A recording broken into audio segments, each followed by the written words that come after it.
सबको सत सत नमन। मैं आत्म परिचय 370 भाग लेकर के आपके सम्मुख उपस्थित हुआ हूं।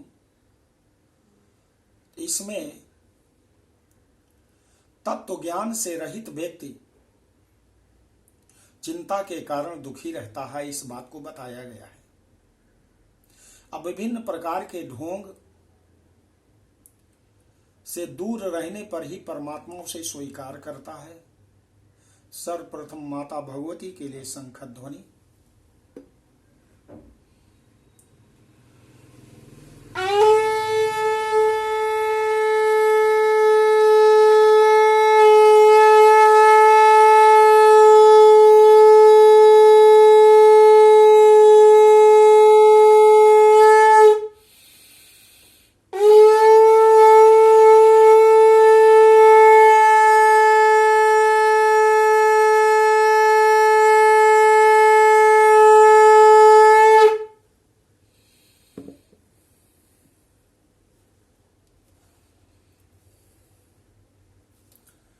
भगवान कहते हैं कि गरुण जी सुनो, पारावताः शिलाहाराः कदाचिदपि चातकाः न पिबन्ति महीतोऽयं व्रतिनस्ते भवन्ति किम्। तस्मादादित्यादिकं कर्म लोकरञ्जन कारकं मोक्षस्य कारणं साक्षात् तत्त्वज्ञानं खगेश्वर। षड्दर्शन महाकूपे पतिताः पशवः खगा परमार्थं न जानन्ति पशुपाश नियंत्रिताः। वेदशास्त्रार्णवे घोरे उह्यमाना इतस्ततः षडूर्मीर निग्रहग्रस्ता तिष्ठन्ति हि कुतार्किकाः।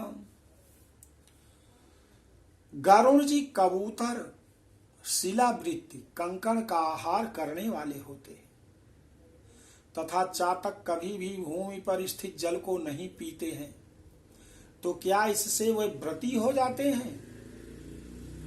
इसलिए हे खगेश्वर, पूर्वोक्त संपूर्ण कर्मानुष्ठान केवल लोकरंजन मात्र के लिए है। मोक्ष का कारण तो साक्षात तत्व ज्ञान ही है। हे खग, षड्दर्शन रूपी महाकूप में पड़े हुए मनुष्य रूपी पशु परमार्थ को नहीं जानते हैं, क्योंकि वे पशुपाश से नियंत्रित रहते हैं।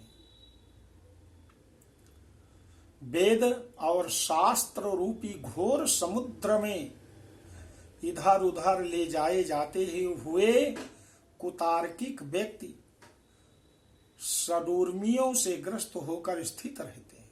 शैव मत में जीवात्मा को पशु कहा गया है, जो कि पाशों में बंधा रहता है। पाश मुक्त होने पर वह शिव स्वरूप हो जाता है। शैव मत में बंधन को पास कहते हैं। पाशबद्ध होने के कारण जीवात्मा शिव स्वरूप नहीं हो पाता। पास 4 प्रकार के होते हैं: मल, कर्म, माया और रोध। मल रूपी पास से जीवात्मा की ज्ञान शक्ति एवं क्रिया शक्ति तिरोहित हो जाती है। फल की इच्छा से किया जाने वाला कर्म भी पास बन जाता है। यह कर्म रूप पास भी धर्म और अधर्म के भेद से 2 प्रकार का माना गया है।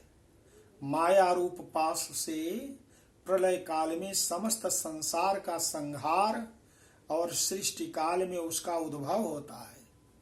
उपर्युक्त 3 पासों से बद्ध पशु के यथार्थ स्वरूप को ढकने वाले पास को रोध कहते हैं।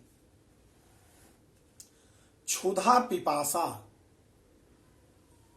शोक मोह और जन्म मृत्यु को षडूर भी कहा जाता है, श्रीमद् भागवत में है। वेदागम पुराणाज्ञा परमार्थम न वेत्ति यः विडम्बकस्य तस्य यो तत्सर्वं काकभाषितम्। इदं ज्ञानमिदं ज्ञेयमिति चिन्ता समाकुलाः पठ्यन्ते अहर्निशं शास्त्रं परतत्त्वपराङ्गमुखाः। वाक्याच्छन्दोन्निबन्धेन काव्यालङ्कारशोभिताः चिन्तया दुःखिता मूढास्तिष्ठन्ति व्याकुलेन्द्रिया। वेद शास्त्र और पुराणों को जानने वाला भी जो मनुष्य परमार्थ को नहीं जानता, विडंबनाग्रस्त, उसका पूर्वोक्त संपूर्ण ज्ञान कौए के कांव कांव करने जैसा है। परम तत्व से परांग मुख जीव यह ज्ञान है, यह ज्ञेय है। इसी चिंता में व्याकुल होकर रात दिन शास्त्रों का अध्ययन करते हैं। काव्य उचित अलंकारों से सुशोभित गद्य वाक्य रचना या छंदोबद्ध कविता की रचना करने पर भी विषयोपभोग के प्रति लालायित इंद्रियों वाले तत्व ज्ञान रहित मूढ़ व्यक्ति नाना चिंताओं के कारण दुखी रहते हैं। अन्यथा परमम तत्वम जना किलस्यन्ति चान्यथा अन्यथा शास्त्र सद्भावो व्याख्याम कुर्वन्ति चान्यथा।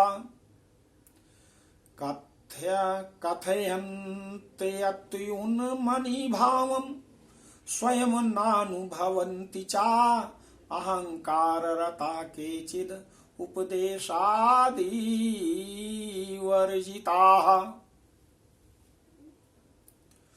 परम तत्व की प्राप्ति तो अन्य प्रकार से होती है, किंतु लोग अन्य प्रकार के उपाय करके क्लेश प्राप्त करते हैं।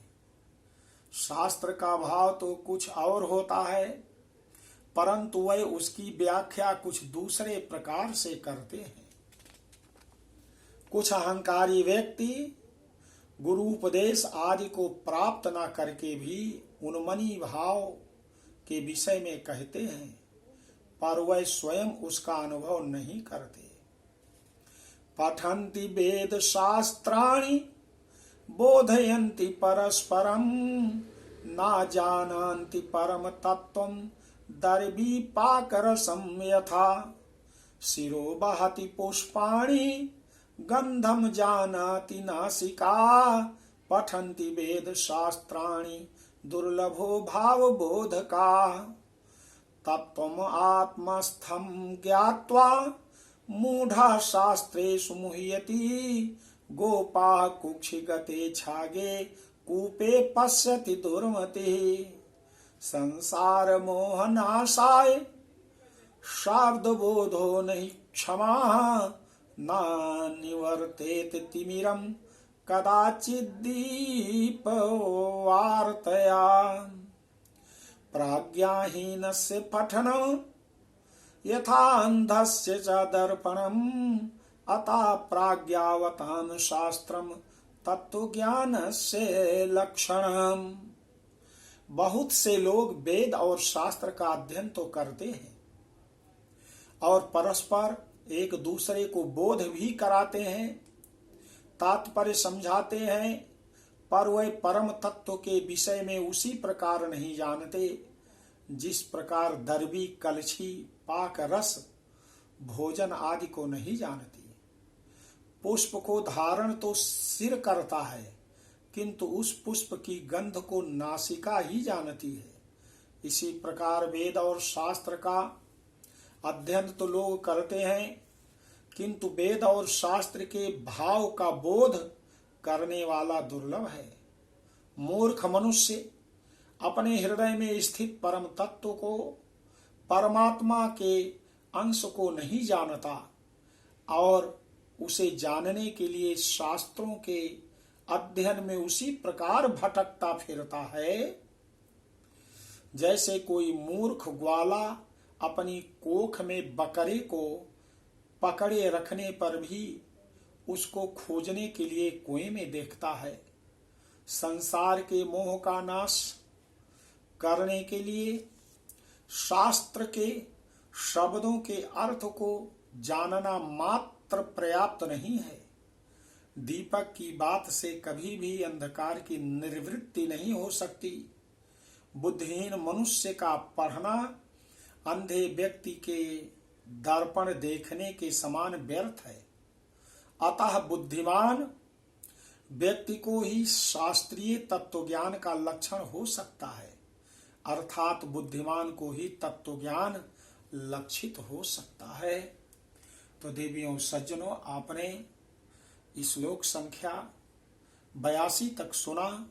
इसके आगे का परिच्छेद अगले आत्म परिचय में आपको बताऊंगा। बोलो आदि शक्ति माता भगवती की जय।